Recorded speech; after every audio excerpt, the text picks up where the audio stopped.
Welcome to Rough Cut Faith. We are Season 2. season two.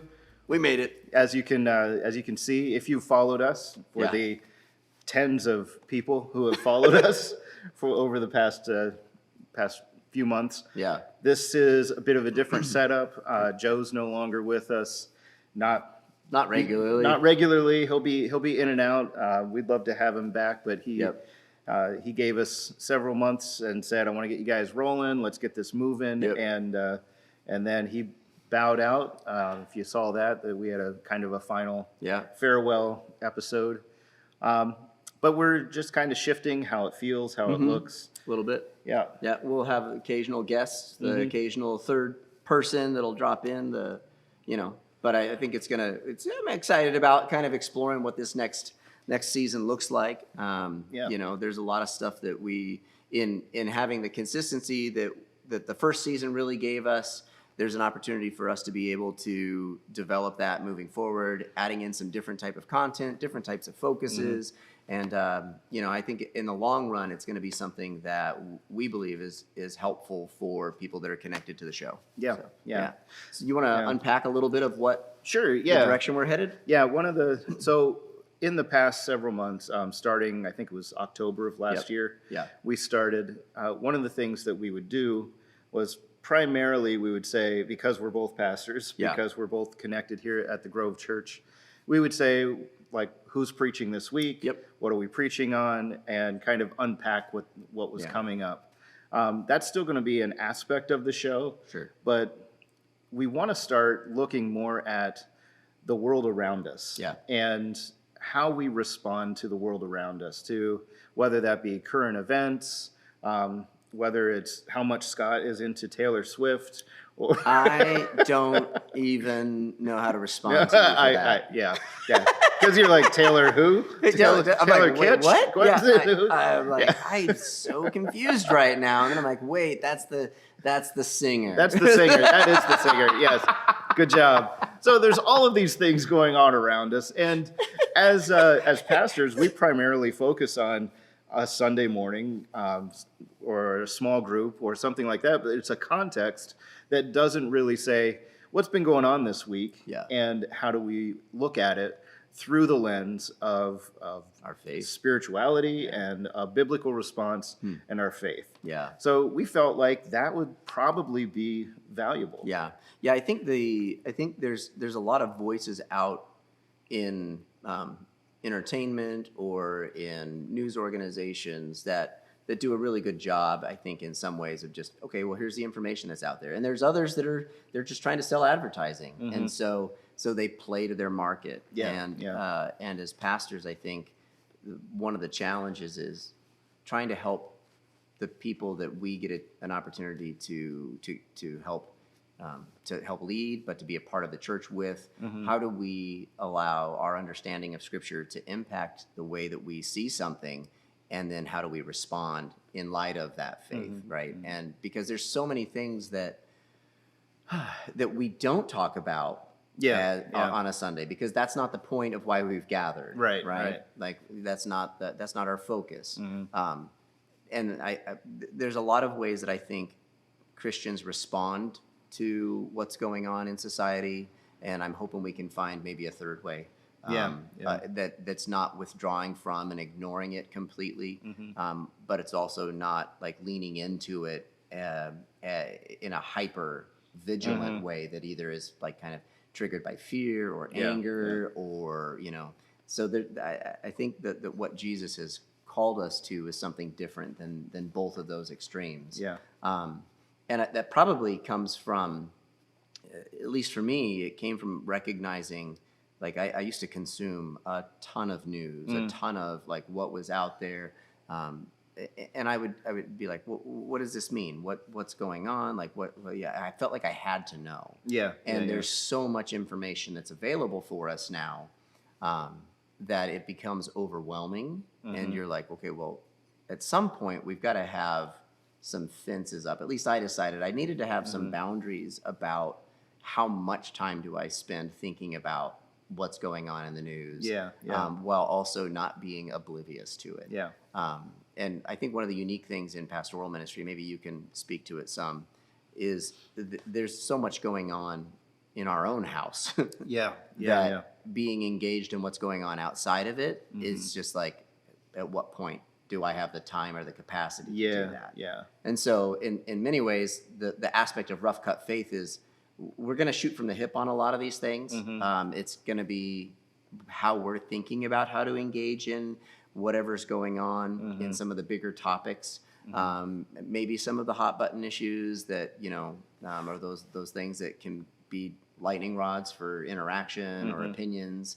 And just think out loud a little bit and invite people into that process of how is our faith shaping the way we approach this. So Yeah, well, I think as I'm thinking about it, what are the different ways that people respond to events going on around them? That Christians tend to respond, and I think there's two primarily that I've had experience with. I'm sure there's half a dozen other ones. Yeah. But one of the ways is to ignore it completely.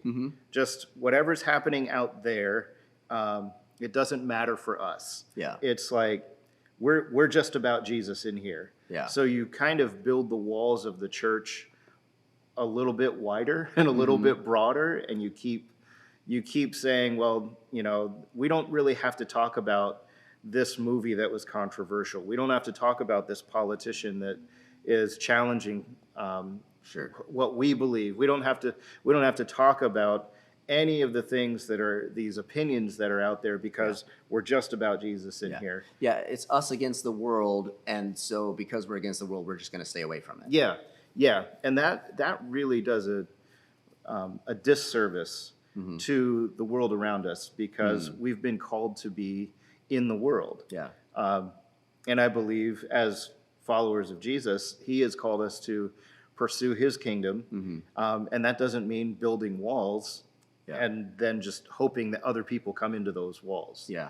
It means that we exist within the structure of the world and we are bringing his kingdom into this world. Yeah. So to remove yourselves from culture and ignore it completely does a disservice. I think it moves us away from our calling as believers. The other side of that is to separate the two. Our belief is one thing, and then the rest of life is just, I'm going to engage in whatever. I'm going to, like, whatever the world says or whatever is happening in culture around me. My spirituality does not play a part in that. How many times have you heard somebody say that, oh, my faith doesn't affect the way that I engage? That's actually not, I've heard that. I don't let my faith affect the way that I do. Yeah. So, and when we do that, that's saying, my faith is good for Sunday, and then the rest of the week, it doesn't matter. Or it's so personal. Like my faith is a private issue, so I just like keep it to myself, kind of a thing. So it's not a Sunday, but it is like, oh well, like it could just be, oh, I go to church, my faith is important. I go to church on Sunday, or I think about it, Like it's very private. It's very internal. And there's not necessarily an outflow of that or an expression of that in the public arena. So those are the two extremes. It's the separate yourself. It's we are against the culture out there, and so we'll separate ourselves from that and just kind of exist in this little hovel. Or a hovel. A hovel? It's like a shovel, a hovel, a bubble. I don't know what it is. All right. Hermitage. We've just literally set up this nice little, I just created a monster of now anytime I say something dumb or get my words mixed up, it's a what? Great. Yeah. Exciting. Yes. I will be always aware of the words you're using now. You've always been aware of the words I use. I see the little look in your eyes. You're dumb. Yeah, this is why this is edited. Is it though? Well, we'll see. We'll see how rough this rough cut really is. Yeah. Oh boy. So you've got like the separation, and then you've got the it doesn't affect me at all. Sure. What's the middle? What's the right way? Like, other than those two extremes. Sure. I think the way that I'm comfortable in existing is being selective in our exposure to things, while also like saturating ourselves in Scripture and in a life that is trying to pursue like alignment with the Spirit and the truth of Scripture, so that as we engage, we actually think about it. We begin to think about, well, what's the implications for this political structure? What's the implication for this entertainment? What's the implication for this these driving visions or dreams that we have for work or for life or for home or for family? Like it really does become.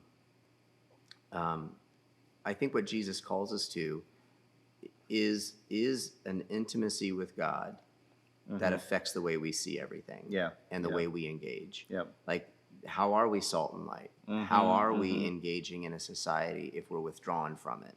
But also, like, how do we make sure that what is saturating and flavoring our lives and shaping our worldviews is rooted in a relationship with God, as revealed in Scripture and Jesus? I think that's that has to be the driving thing, because if it's cultural Christianity or the cultural Western approach, then it's in many ways it's to a specific time and specific place. And it doesn't supersede culture. It doesn't supersede anything. And so then you end up, as culture continues to shift, which I believe it will, then you get anchored to a certain point in time, and you're pushing back against anything that's against that point in time, rather than the underlying values and principles that are driving it. And so you're not engaging from a place of wisdom, you're engaging from a place of reaction. And I think in many ways that's anemic. That's not going to actually help us have a robust faith. That's not going to help us address how do we engage with, cultural values that keep shifting, instead of just being like an anchor and being like, no. But how do we engage with it? That's the water and the air that our culture breathes. So in many ways, there's some stories and some things that don't change throughout time, but the expression of them do. And so how do we learn to saturate our minds and our hearts in what Christ has called us to, so that we can look and identify it and not push back against an expression of a value, but think about what's shaping that at the very root of it.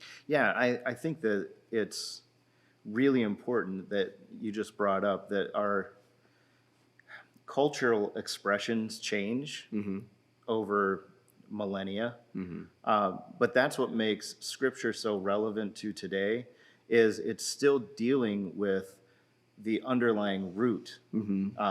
So how a value is expressed changes, but the value doesn't necessarily change. I remember one time my in-laws lived in Beijing, and they, before my wife and I had kids, we were able to go over and spend some time in Beijing, and I think we spent 10 days there, and I walked away from that because I met several people, and from all different, he worked at the embassy, so I was meeting people from all different cultures, all different parts of the world in Beijing, and I'm walking around. I remember walking around Tiananmen Square, and it was filled with thousands of people, not a festival or anything, it was just, that's how it always is.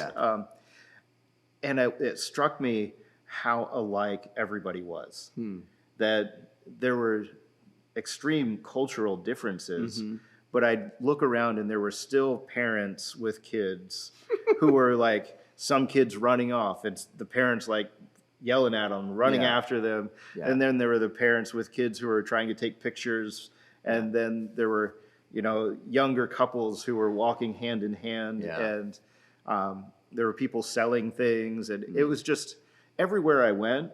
If I took away the veneer of cultural difference, it felt like a really unified humanity.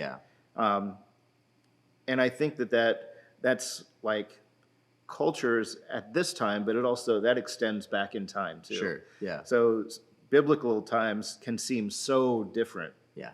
so separate. And especially if we watch them on film or in media or something, the biblical times, just everybody looks and dresses differently, and they also seem to act very differently than us. Yeah. But I don't think it was. I think it was very similar. It's an ancient cultures still had the same questions, still had the same fears, still had the same worries. And that's why as we go through Isaiah, one of the things that keeps getting reinforced is there's fear here, there's worry, there's anxiety, there's trying to figure out how to make this work. There's all of these things from thousands of years ago we still relate to. Yeah. And the stories, like why is Beowulf still fascinating to us? Why is Chaucer and Homer, why are these old ancient stories still fascinating? Those are things that transcend culture and transcend time. Yeah. So our biblical values Yeah. transcend culture and time. Yeah. Should be able to cut through what's happening around us and say, these truths still remain truths. Yeah. And it becomes, so I feel like our faith and our spiritual life becomes the grid through which everything else is filtered. Yeah. It's kind of that, okay, this was happening 100 years ago, 5,000 years ago, 2 years ago, last week. Yep. Whatever it is, we can filter that through the grid of our spiritual life. Yeah. Yeah. And I think part of the exercise of beginning to talk about that, like sometimes things don't age well. Yeah. You know, I mean, but you can also, like, you can sit and you can look at things and go, okay, like talking about it, bringing it out into the open, I think is helpful for us because it's starting to exercise our discernment process. It's starting to exercise our ability to look at what's going on and think about it. Yeah. Because I think, that's not necessarily, like, I think we all have emotional reactions to what's going on. Yep. And that's completely normal. But how often do we then go, here's the emotional reaction that I'm feeling. Yeah. Let me begin to explore why. Yes. And that I think is part of that exercise, is part of maturing in our faith. It's part of maturing as humans. It's part of maturing as members of a community and a society. But so I think part of that conversation in and around some of these topics I'm looking forward to. I'm also like, like I gotta talk about what I think about this stuff out loud, Yeah. In many ways, some of the things that we have tried to do here at the church is to have some, like, to allow our faith to be what we focus on. You know, and so by starting to have some of these conversations, it's going to be opening another layer to, what do we think? How are we thinking? Yeah. And that's probably the goal I would like more. I think that's how are we thinking about this? Yeah, because we don't need more opinions. Yeah. I mean, we didn't start doing Rough Cut because we're like, hey, there's a lack of middle-aged white men doing podcasts.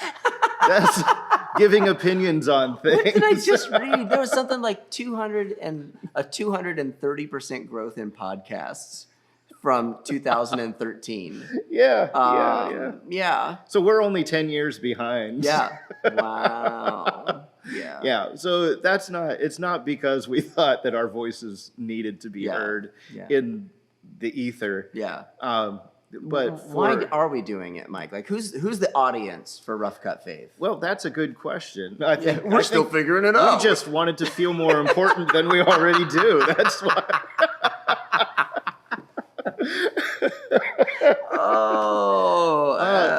I would say primarily, we want this to be a service to the Grove Church. Okay. And the greater church at large. Okay. So if people from the Grove tune in here and they get to hear voices that they're familiar with and that they trust. Yeah. Hopefully you trust us. Yeah. You probably shouldn't come here if you don't trust us. But we want voices that you know and trust to be processing things that are happening around us. Sure. And we can't do that on a Sunday morning. Sure. Typically, we can't do that and don't do that on a Sunday morning. So this is an opportunity for people from the Grove to interact with more current events, more things that are happening in the world, and process it from a biblical point of view. Sure. And then the greater church at large, if our voices get heard somewhere else in another context, maybe people will find it helpful. Sure. As a way to think through that grid of faith and spirituality. Sure. And like you said, to explore how we're thinking about something. Yeah. Because the goal isn't for just us to give more opinions. Yeah. In the age of social media and $10 podcasts, like you can set up everything for a couple of bucks and do it. Yeah. Nobody really needs more opinions. Yeah. So I really don't care if I have an opinion or you have an opinion. I want us to be able to think about how we're thinking. Yeah. So it's a bit more, at the risk of sounding pretentious, I hope it's a bit more philosophical. Yeah. Rather than just opinion. Sure. And it helped, because I don't really want anyone to say, you think this about this issue. Sure. And now I've pinned you down. Like you're conservative or you're progressive or you're Republican or you're Democrat or whatever. Yeah. I would rather somebody say, oh, I haven't thought about it that way. Yeah. Let me reconsider how I'm processing this. Sure. Yeah, I would agree with that for the most part. I think the people that are most likely going to connect in are those that are connected to us in some way. Mm-hmm. I would also look at it from the standpoint of, I would add another layer just in my mind of folks, and that's people that maybe they're fascinated in and around Jesus, but some of the issues of, the stereotypes or the caricatures of how Christians think about things. Yep. Like they've already got us figured out. Yeah. I would hope that for those folks, they would find these conversations to be something that they can go, okay, hold on, let me pause and step back for a moment and think about maybe my perspective or view of how Christians process things is different, and maybe I can gather something from this as well. Because I think ultimately, for both of us, we believe that a relationship with Christ transforms life. Yeah. And so I would hope that maybe this is also an open door for somebody that's exploring or curious about Jesus, but has baggage around that to begin maybe rethinking or reconsidering. Yeah. Does Jesus actually say this or that? And what does that look like? To have another expression of somebody that's just curious. Because I know for us in pastoral ministry, we've spent plenty of time with folks that either had grown up in and around church, and they were like, for whatever reason, they said no. Yeah. I'm done with that. Yeah.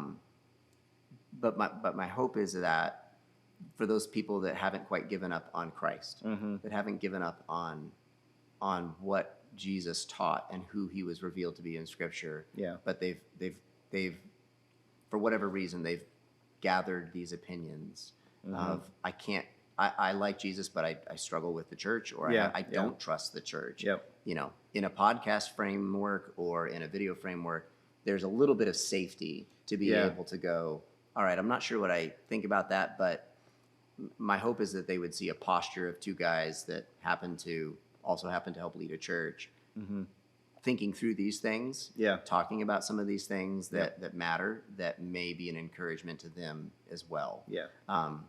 And I think in both ways, it's whether it's somebody that loves Christ that we see consistently or engages with us at the church through the online ministry, or it's somebody that somehow has randomly stumbled upon something. They're like, okay, these guys seem interesting enough or safe enough, that maybe I'll listen, that they would find benefit here as well. Yeah, I think that's important to feel that, to recognize that not everybody thinks the same way and processes things the same way. Sure. Even if they come from a similar faith tradition. Yeah. And that, and We've seen that in our own friendship. over the Yeah, years. yeah, and it's safe to be there. Yeah. Like that's one thing that frustrates me the most about the church in general is it seems to be large chunks of people who all think the same way, and then they reject those who don't.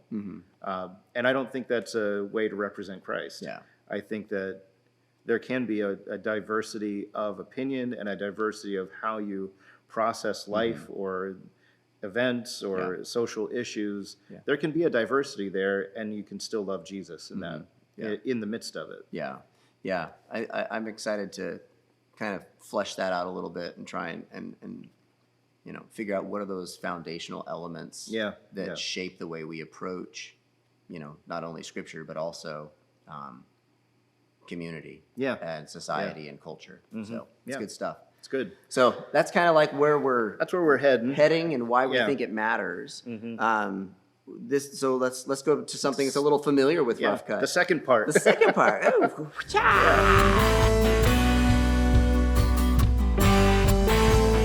All right, so this week we're talking about Isaiah. You're going to be teaching this week. Yeah, So a huge chunk of Isaiah. massive the, chunk the, of Isaiah. the biggest chunk so far. Yeah, What so was far. last week? Yours was I had 5 chapters. 5 chapters? Yeah. Yeah, this is like 9, 8 Yeah. or 9, something Yeah. like that. Yeah. So the sermon, I'm planning it to be 2.5 hours long. Okay, awesome. So everyone bring a lunch. Okay, I'll use the restroom before we go. We'll have an intermission. Make extra coffee. Yeah. No, what's interesting about this section of Isaiah is a majority of it is not talking about Israel or Judah. It's talking about Babylon, Ethiopia, Egypt, Babylon again, Tyre, Yeah. Syria. Like there are all of these different nations Yeah. that God is addressing in Isaiah. And so the first question is why? Yeah. Why would God be, through the prophet Isaiah, why would he be speaking to these other nations? And I think that where I'm hoping to explore is, first of all, that why question.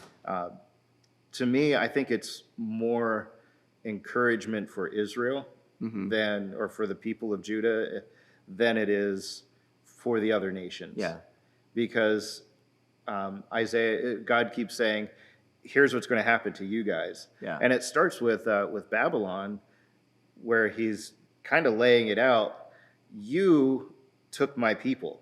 Yeah. And this is also where we get into the conversation of, did God cause Judah to be taken Exiled, over, yeah. or Isaiah to be Isaiah. Israel to be exiled, Judah to be exiled? Yeah. Because there's some language in early on when God's like, this is going to happen. Yeah. Babylon is going to be my hammer Yeah. that comes Yeah. down on you. Yeah. And yet, then he comes back at Babylon and says, this is what you did to my people.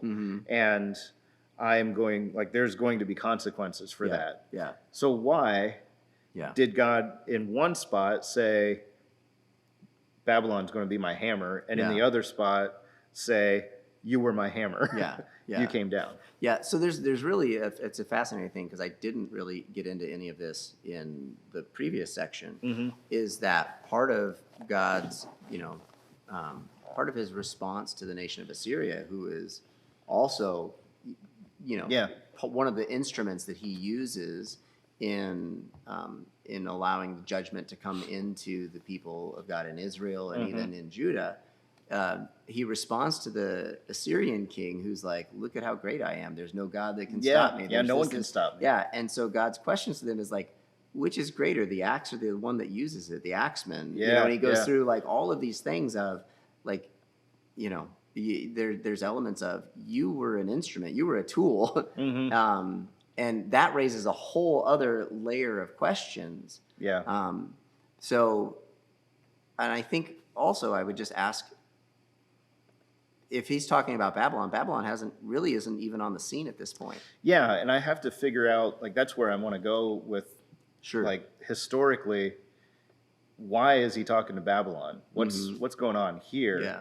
And is it a general, Babylon was always the big bad? So in Revelation, we see Babylon, but that's a reference to Rome rather than a country or a city of Babylon. They hadn't really risen up yet as an empire. They were still a city-state in Nineveh for the most part. So I want to look at that and say, is this prophetic in the terms like this is coming, or was it like, where are we at in the timeline here? Because there's also Tyre and Egypt and Ethiopia, and we don't hear about them at all up to this point in Isaiah. So there's really a distinct break between where you went with 7 and 12. There's a distinct break here. And it seems like an aside. It seems almost like, oh yeah, and there's these other nations. But I think one of the distinctions that's important to remember is when God is talking about judgment, he is talking about removal of his protection. So he's not saying, I'm like, we get that image of Zeus throwing lightning bolts at people he doesn't like. So Zeus is up there, he's mad at everybody, they didn't do this thing, so he's just tossing lightning bolts out so he can destroy them. That is not the picture of the God of Israel. That's not the picture of the one true God that we see throughout Scripture. What we see is God saying, all of this evil around you is so dangerous that you need me to protect you from it. And as long as you continue to follow me, as long as you continue to live within the structure that I have made for you, you will be protected. And then, like last week, we saw Ahaz, who's didn't even worship God anymore, didn't even pay attention. This is 300-400 years after Israel had been established, 150 years, 170 years after the split between Israel and Judah. And Ahaz then doesn't pay attention to God at all. And Isaiah comes back to him and says, look, you're not paying attention to God, but God will still protect you if you come back to him. And Ahaz says, no, I'm going to loot the temple, pay off another king, and then he'll protect me. And so there's this God constantly saying, I will keep protecting you if you do these things. And then the people of God going, we don't want your protection, we want someone else. And that's this removal then of God's hand. So when God removes his hand of protection, these other nations are allowed to then come in and pummel Israel. And that's more of a consequence of their action, not God punishing them. So I think that's how I interpret God then saying, you did this to my people, as, look, I removed the protection, but that didn't mean you had to go There's in and kill them all. standards. You were still evil.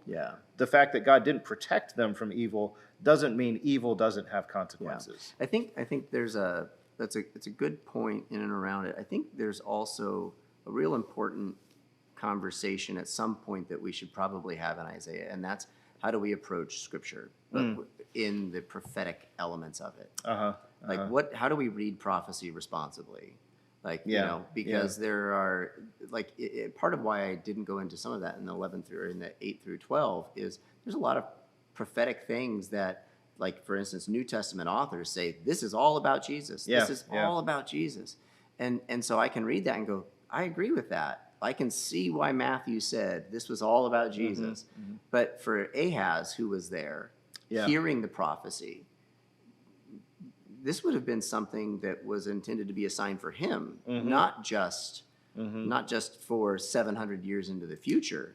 So there's elements of the dual nature of prophecy that I think we need to look at responsibly, because it's very easy to interpret these types of things as something that is a future millennial kingdom or was all about Jesus, or to dismiss it as prophetic and say, well, this was somebody that just added this in because it's way too specific to actually have been prophecy from Isaiah. So you've got to, there's that element of how do we approach these things? How do we read this in a way that allows us to go, why all of a sudden is God talking about Babylon?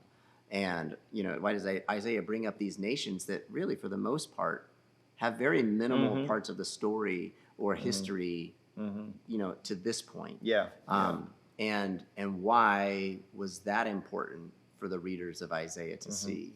Yeah, I think that when approaching scripture in general, but particularly prophecy, it's important to remember that it was written to us, but not for us. Yeah. And that's not original with us. That's something that I've heard several other people say. Yeah.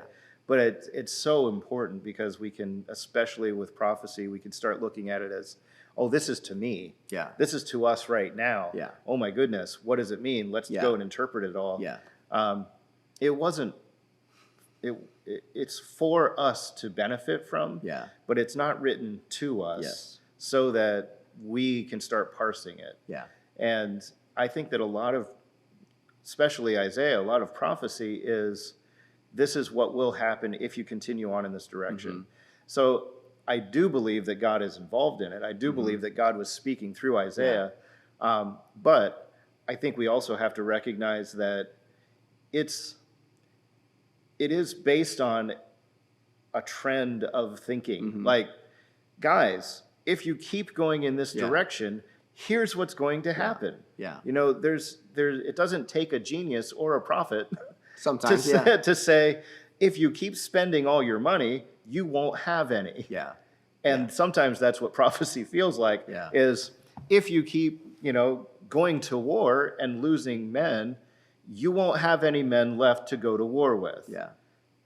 That doesn't take a genius to figure that out. Yeah. So sometimes prophecy feels that way to me, Yeah. that it's just looking at the trend as, here's the way you're going. Yeah. But at the same time, there are elements to that is wisdom and prudence that the leaders didn't seem to have at that time. So God was speaking to Isaiah saying, look, just tell them, if they keep going in this direction, this is what's going to happen. Yeah. And also, there's a spiritual element to it. So it's not looking at it from a physical standpoint, like if you spend all your money, you won't have any left. It was, if you keep doing this from a spiritual standpoint, here's what's happening in the spiritual realm as well. Here's what's happening. God in chapter 6, you don't see that unless he reveals it. That doesn't make it any less real or any less present. He just had to reveal it in that way. So God in chapter, we're in 13, talking to Babylon or talking to Egypt or whatever country or nation it is, it's not like, it's like, from a spiritual standpoint, you are destitute.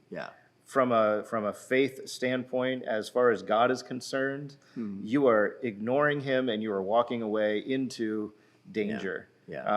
Even though you look successful and powerful now. It's interesting to look at, to have spent time going through Isaiah as a whole and then starting to see some of these things happen and show up, and you're like, wow, there's a lot that's there. And there's a lot that's for us. And it goes back in many ways to what we talked about at the beginning of this episode of, like, how do we think about this? How should faith apply or affect, like, how should our understanding of what's going on in society and culture, like, be impacted by our faith? How should our understanding of Scripture also interpret the way we handle Scripture? Because I don't know. There's a lot of stuff that in the prophetic sections that you can look at and go, yeah, that's great. That's very clearly that hasn't happened yet. And so there's elements of, if you keep down this path, this is what's happening. There's also elements of, there are many of the same things that God was being critical of Israel or Judah about, that these other nations went varsity on. And he's like, it's still the same God. He's still like, there's a responsibility of humanity to our Creator that I think Isaiah brings out really clearly. And so, I'm looking forward to seeing how I'm looking forward to seeing how to pull all this together, because it's not like a small section. And it's a weird section to bring in because it focuses on so many different nations. Good stuff. Like, why is that there? It's odd. Well, I don't have anything else to add to the conversation today. So, I mean, we can sit here and drink I'm drinking warm water today. I finished my coffee and I don't know what to do with my cup. That should be. That's why I brought a table. That's over. that's the measure of when we're done. Is when I finish the coffee, or if I have to go to the bathroom. when Either I start gesturing like this. Oh yeah. So thank you. Yeah. For tuning in. I hope that this is something valuable to you and becomes something beneficial for you. Yeah. And we look forward to what iterations Rough Cut Faith Yeah. becomes. Yeah. I'm excited about it. Yeah. Thanks, Yeah. Mike. Have a good week. All right. See you guys.